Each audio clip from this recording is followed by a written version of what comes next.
Hey Griff, what classes are you taking? These classes! Well, first there's Critical Approaches to Literature, a class where instead of thinking about literature, like in most classes, we actually think about how we think about literature.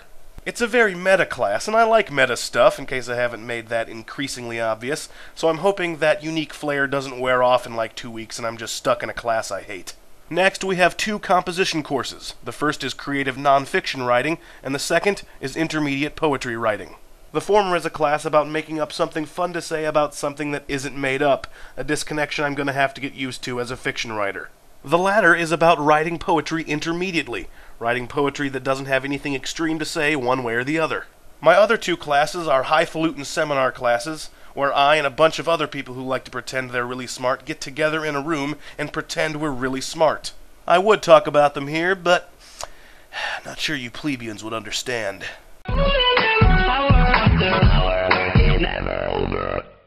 Good afternoon, butt kickers. It's August 25, the 237th day of 2011, which means that 30 years ago today, the Voyager 2 spacecraft made its closest approach to Saturn. And then, exactly 8 years after that, August 25, 1989, Voyager 2 made its closest approach to Neptune. Now, if you're anything like me, you're a little jealous that some garbage can with a camera on it can see all these planets, but all we get is stinking pictures. Well, sit back, butt kickers, because I'm about to take you on a tour of the merry-go-round we call home, the solar system.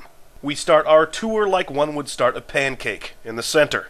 And if you don't eat pancakes starting in the center, well then you're just silly. You'd probably like to start this solar system tour from the edge and work your way inward. Anyway, at the aforementioned center of the solar system is the glorious sun. Not the biggest star, not the brightest star, but it still burns the ever-loving crap out of my skin. My opinion of him, quite frankly, the sun is kind of a jerk, egotistical. I mean, you would be too, if the world actually did revolve around you. Anyway, next is Mercury, which is surprisingly not entirely comprised of that liquid metal stuff, mercury. This seems a little ridiculous to me, and a little misleading, so I vote we change the name from Mercury to Rocks and Dust and Nothing Else, for the sake of clarity. Then there's Venus, the unstable planet, basically a roiling sphere of sulfur and death, and the fact that we have to sit next to her in the solar system makes me pretty uncomfortable. You just never know when someone like that is going to snap and kill everyone in its vicinity. Next is Earth, which I'll refrain from going into too much detail on because most telescopes are strong enough to get a pretty good glimpse of Earth. Then there's Mars, the red desert planet that a good number of people are seemingly obsessed with. Seems like some people just hope beyond all hope that Mars either contains life or contained life.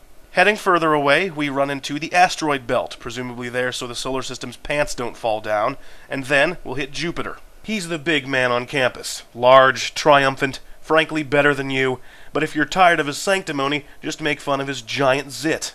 Then there's Saturn, the only planet so insecure about its appearance it felt the need to accessorize. Either that, or it used to be married to Jupiter, and then Jupiter started cheating on Saturn. Saturn found out, they got divorced, but Saturn still wears the ring to make Jupiter uncomfortable. Next is Uranus, but I can't really tell you anything about it because all the Wikipedia page says is LOL buttholes. Then there's Neptune, who's kind of been on bad terms with us ever since we said his best friend Pluto was no longer a planet. Don't worry though, he'll come around once our apology satellite reaches him in about 12 years. And finally, the sun now an insignificant speck in the distance, there's Pluto, and his club of stupid dwarf planets with dumb names. And that's the tour of the solar system, everyone. I'll accept your heartfelt thanks in the comments. Until tomorrow, I'm Griff, and I'm still talking.